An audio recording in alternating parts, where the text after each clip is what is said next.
7 things you should know about a colonoscopy and colon health.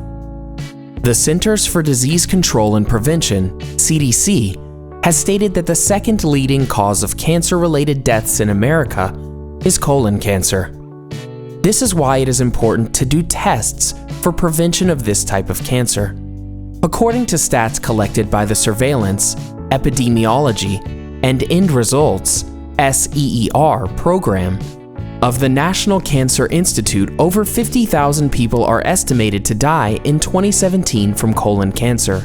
If you have any symptoms related to the disease, you should be screened by a doctor right away. Now, keep watching to find out some more information about colonoscopies, colon cancer, and what you should say to your doctor before a colonoscopy. Before we begin this video, don't forget to subscribe to our channel for more daily tips like this, and turn on notifications so you never miss our new videos. Before we get started on what you should ask your doctor before having a colonoscopy, let's first talk about the different types of screening options there are for colon cancer. Colon cancer screening. There are many different kinds of screening and prevention options to check for colon cancer. While a colonoscopy is the most thorough examination to have, the U.S. Preventive Task Force recommends that people who are not at a high risk for disease to not begin regular screening until after the age of 50. According to a study done by researcher Kristin Sheffield, an assistant professor of surgery at the University of Texas, more than 30% of colonoscopies performed in Texas via Medicare claims were potentially inappropriate to screening guidelines. Other screening options for prevention of colon cancer include fecal occult blood test and flexible sigmoidoscopy.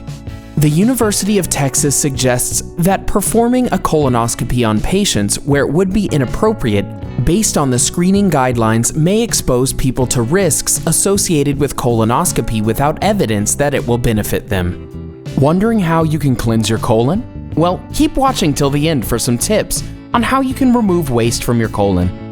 Side effects associated with colonoscopy. According to the Canadian Cancer Society, potential risks of colonoscopy include small amounts of blood in the stool for 1 to 2 days. If a biopsy was done and/or a polyp was removed, nausea, vomiting, bloating, or irritation of the rectum due to substances used to cleanse the colon and air used to inflate it. If your doctor does not recommend a colonoscopy right away, they may offer a sigmoidoscopy. This procedure is similar to a colonoscopy in that they both use a thin, flexible tube with a camera at the end to examine the colon. But the sigmoidoscopy examines only the lower third of the colon. A colonoscopy examines the entire colon. A fecal occult blood test will be recommended by doctors to check for blood in the patient's stool. If blood is present, the doctor will most likely recommend a sigmoidoscopy or a colonoscopy. Uncommon but serious colonoscopy complications. According to the Canadian Cancer Society, uncommon but serious complications from colonoscopy may include bowel perforation, heavy bleeding, or an allergic reaction to the medication used for sedation. Are inappropriate colonoscopies harmful? According to the study performed by the University of Texas mentioned earlier in this story, no, inappropriate colonoscopies are not harmful to patients. They simply offer no benefit and are a bad waste of valuable hospital resources and time. What should you say to your doctor if you are getting a colonoscopy? According to the Canadian Cancer Society, the best thing to do is to ask as many questions about how you should prepare. You should ask what the procedure is like, how long it will take, and how you should prepare for it. You should also ask what you should and shouldn't eat before the procedure. If you're getting a colonoscopy, your doctor will advise you what you need to do to prepare for it. The Canadian Cancer Society says they most likely will recommend you skip dinner and breakfast before the procedure. They may also say to try to consume between 2 to 4 liters of liquid that contains laxative and electrolytes. Now that you know some more information about colonoscopies, here are some tips on how you can remove waste from your colon. A detox. Aside from taking good bacteria and probiotics such as yogurt, kefir, and kombucha, you can also participate in a detox. A detox is a method used to decipher which types of foods cause digestive issues. Foods are initially severely restricted, and then gradual food groups will be added back in, one by one, in order to determine what the cause of the digestive issue is. For instance, if you suspect that seafood is the reason why you have digestive issues, then remove them from your diet for a week.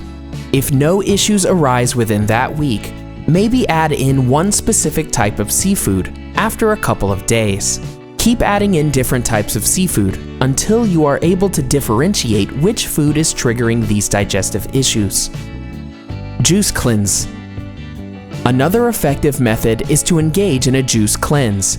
Warm up a glass of water and then add in sea salt and stir. Then add a bit of apple juice, ginger juice, and fresh lemon juice.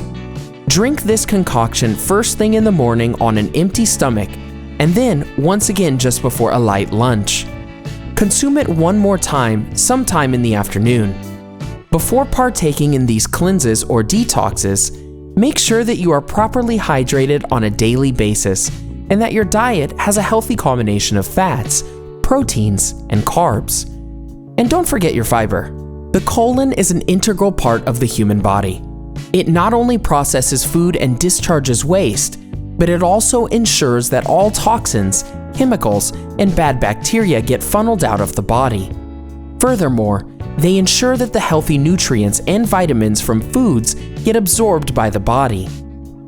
If the digestive tract or the colon isn't functioning properly, then that could have a lot of deleterious effects on the human body. These unhealthy toxins will not be excreted from the body and thus will sit stagnant in the gut. Some symptoms that indicate that your colon isn't working optimally and efficiently include bloating, gas, diarrhea, indigestion, frequent and loose stools, fatigue, irregular bowel movements, or less than one poop a day. If you have more than one of these symptoms, then it could be an indication of colon or digestive issues.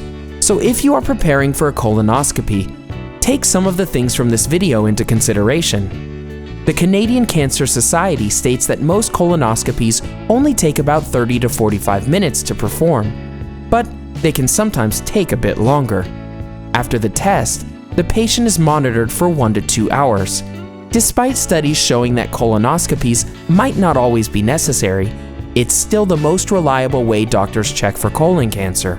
Do you have any experience with colonoscopies? What are your tips for getting through them? And what should people ask their doctors before the procedure? Let us know in the comment section below. Enjoyed this video? Hit the like button and share with your friends. Also, subscribe to our channel for more videos like this. Thanks for watching.